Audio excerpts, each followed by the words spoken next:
ምንድን ነው ችግር ውስጥ ስገባ ብቻ የሚፈልገኝ? እስካሁን ከመታገት ከመሰቃየት ውጭ ምን አተረፍሽ? ያሽውን ሁሉ እየሰጠሽ ነው። እሱስ እውነትሽን ነው፣ ግን ደግሞ ቤቱን በስምሽ አዞርልሻለሁ።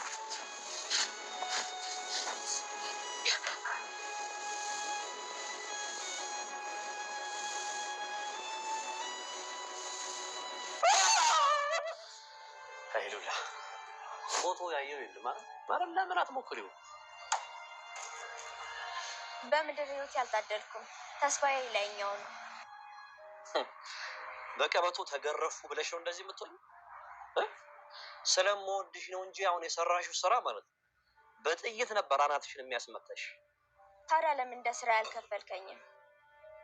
እንደሱማ አይሆን። ሮማንቲክ ነገር ከአንቺ ጋር ማሳለፍ ፈልጋለሁ። ወደ ውጭ ሀገር ልንሄድ ነው አባዬ? እንሄዳለን። ዛሬ ደግሞ ጨርሼ እመጣለሁ። እሺ አባዬ። ከዛ እንደፈለግሽ ትሆናለሽ። እሺ ከውጭ ሀገር ስመለስ መድኃኒት ያለው ምግብ አልበላም አይደል? አትበይኝ። እስከሚደክመኝ መኖር ትችላለህ አይደል? ትችላለሽ። ራሴንም አመኝማ። እሺ አባዬ። እስኪ ዶክተሮች ማየት አለብሽ ብሎ ወስዶም አስመርምሯታል። ጥርጣሬን ፈጥሮበታል። እንዴት ከምትወደው ልጅ ጋር ይህን ያክል ዓመታት ተነፋፍቀው ኖረው ተገናኝተው አሁን ደግሞ ምንም ሳያደርጉ ይለያያሉ በማለት እሱ ደግሞ አሁን ላይ ዝና ልጅ መውለድ አለብሽ እያለ ስለሚጠራጠር ወዲያውኑ እንደተቀበላት ነበር ቀጥ ብሎ ወደ ሐኪም ቤት የወሰዳት። ማህሌትም እንግዲህ አሁን የብሩክ የቤት እገዳ ተነሳለት ማለት ልጁ ትታከማለች። ከዛ በኋላ ደግሞ የራሱን ህይወት ይኖራል፣ ሊያገባም ይችላል። አገባ ማለት ደግሞ እኔ ከሰርኩ ማለት ነው። የሚያገባትም ቅድስት ልትሆን ትችላለች። ይህ ነገር ደግሞ ሲሆን ቆሜ ማየት የለብኝም ትላለች። አሁንም ቢሆን ተመልሳ የሆነ ወጥመድ እያዘጋጀች ነው። ብሩክም እንግዲህ በቃሉ መሰረት ሞገስ እና ሉላ ወዳሉበት ቤት ሄዷል። ከሄደ በኋላም በር ነበር ያንኳኳ። ማነው ይላል እንግዲህ ሞገስ። እኔ ብሩክ ነኝ በማለትም ያስገባለታል። ጓደኛው ስለሆነ ምንም አይከዳኝም በማለት በሙሉ እምነት ነበር በሩንም የከፈተለት። ብሩክም እንግዲህ እየተርበተበተ ይቅር በላይ ሞገስ ይቅርታ እያለው ከጀርባው እንግዲህ ዝናን አስከትሎ ይገባል። ዝናን ሲያይ እንግዲህ አጅሬ ነብር ይሆናል። እንዴት እንደዚህ ታደርጋለህ? ለምን ከዳኝ? ለአንተ ልጅ ሲባል የኔ የምወዳት ፍቅረኛ ህይወት መበላሸት አለባት እንዴ? ለምን በማለት እንግዲህ ቁጣውን ያነሳል። ብሩክም ይቅርታ አድርግልኝና ሁሉም ነገር ተመልሼ ከመጣሁ በኋላ ይሆናል ይላል። ዝናም እንግዲህ ወንድ ከሆንክ እንግዲህ አስቀረ በማለት ሉላን ቀጥ ብለሽ ነው የውጫውን እዚህ ክፍል ጭራሽ ደግሞ በር ዘግተሽ ተቀምጠሽልኛል አይደል ይላታል።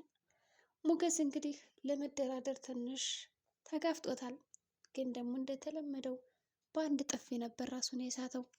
ብሩክም እንግዲህ በጣም ግራ ገብቶት ስለነበረ ቃሉን አያጠፍዳ የሆነበት ነገር ሆነና ጓደኛው እንደዛ መሬት ተዘርሮ ሲያዩ ለማንሳት ይሞክራል። ሞገስም ከጣልከኝና ከገደልከኝ በኋላማ ተመልሰ ልታነሳኝ አይገባም፣ ዞር በልሌ በማለት እንግዲህ ገፍትሮት ነበር የወጣው። እንግዲህ ሞገስ የተባለው በጣም ተናዶ ስለነበረ በአፍና በአፍንጫው ደሙ ይንዠረዠራል። ይህ ደም ደግሞ ዝና መቶት ሄደው ነው። አረ ሞገስ እባክህ ጥርስ እኮ እየደማ ነው፣ ለምን ወደ ሆስፒታል ሄደህ አትመረምረውም ይለዋል።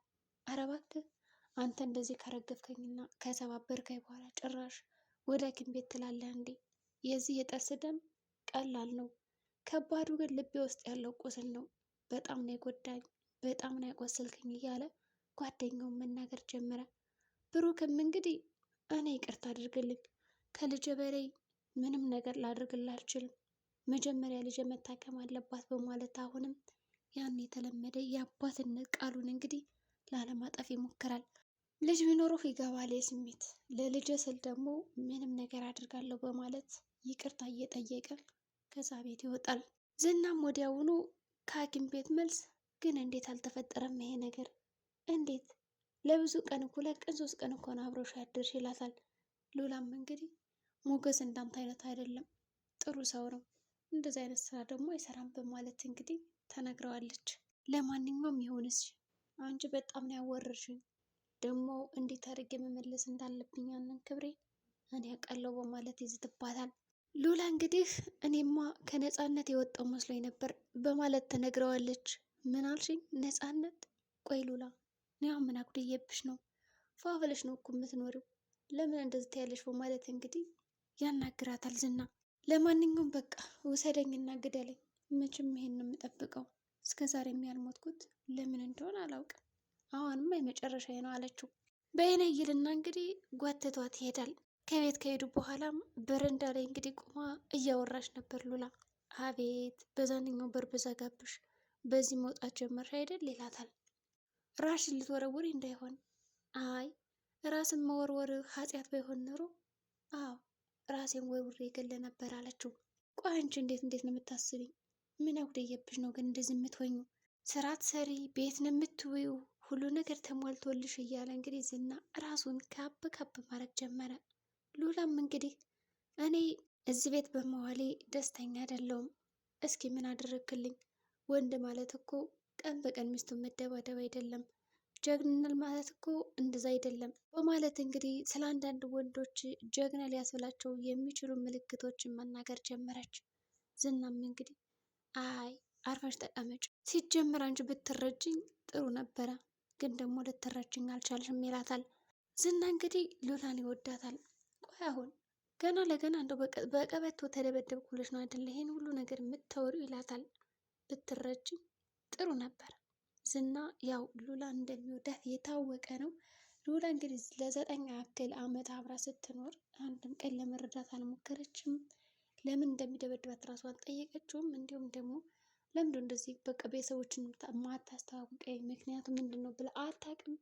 ሁሌ ዝም ብላ ሞገስን በማሰብ ነበረ የምትኖረው። ችግሩን ልትረዳው አልቻለችም። ምናልባት እኮ ዝና ክፉ የሆነበት የራሱ የሆነ መንስኤ እና ምክንያት ሊኖረው ይችላል።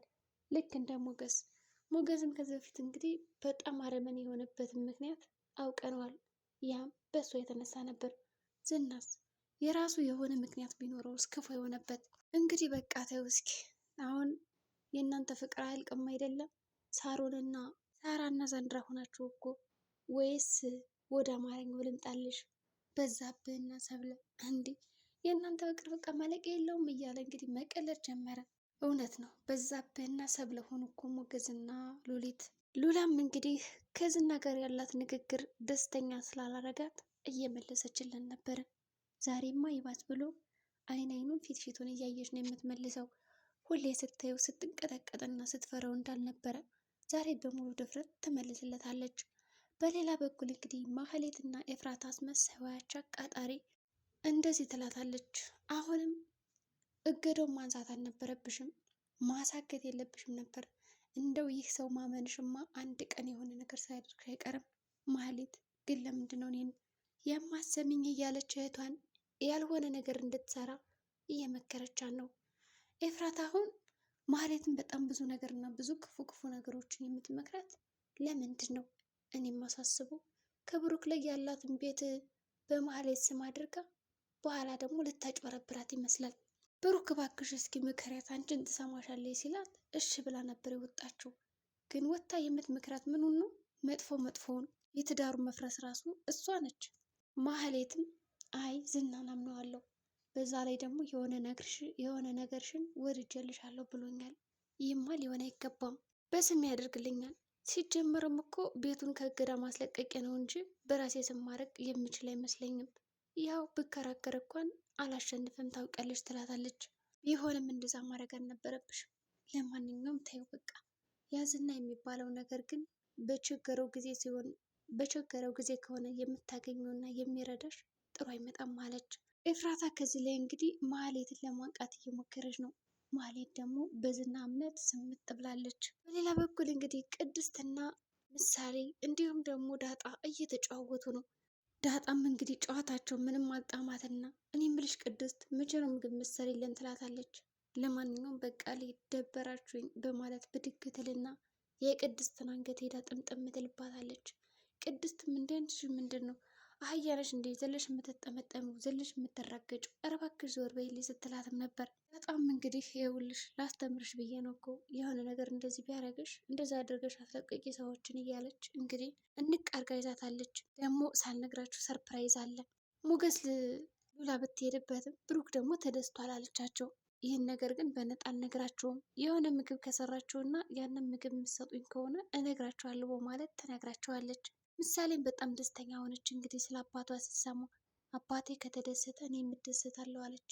ዳጣም እቅፍ አድርጋት እንግዲህ ልታሽከረክራ ስትል ቅድስት መጣችና እንዲህ አራርፈሽ ተቀመጭ ከብት ነሽ እንዴ አለቻት። ኧረ እኔ ከብት አይደለሁም እሱስ ቀንድም አለሽ እያሉ እንግዲህ ጨማመሩላት። በመጨረሻም እንግዲህ ብሩክ ወደ ቤቱ ከመጣ በኋላ ተደስቶ በቃ የቀረ ነገር አለ ልጨራርስ በማለት እንግዲህ ቅፍ ያደርጋቸዋል። ዳጣም እንግዲህ ከሞገስ ጋር ሄዳ ካፌ እባክህ የተፈጠረው ነገር ለበጎ ነው፣ እንደዚህ መሆን የለብም። ብሩክ ደግሞ በጣም አዝኗል በተፈጠረው ነገር።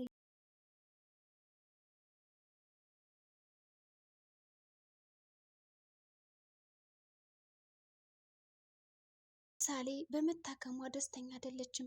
ልጅ ከታከመችማ ብሩክ ያገባል እያለች አሁንም ሌላ የሚገዛ ሰው አስመስላ ወይም ደግሞ የውሸት የሚገዙ አስመስላ ቀጠሮውና ጉዞው እንዲራዘም ለማድረግ ለዝና ልትነግረው እየሄደች ነው።